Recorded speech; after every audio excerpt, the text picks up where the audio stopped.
Now we have the barbell shrugs. You can start off with the bar on the ground or on a rack or on a bench. Whenever you're picking something up, think of deadlifts. You're going to hinge, right? Keep your back nice and firm and straight. Pick it up safely and in a controlled way. So the hands will be about shoulder width apart. And because the bar is in front of your body, you might end up pushing your hips back slightly and bending your knees. So the bar could travel up and down more carefully.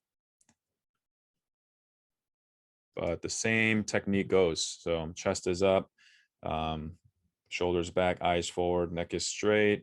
All we're doing is pulling the elbows, we're pulling the shoulders straight up towards our ears and pulling it down in a controlled tempo.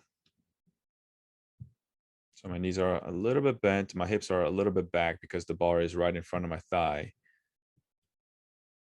And that is the barbell shrug.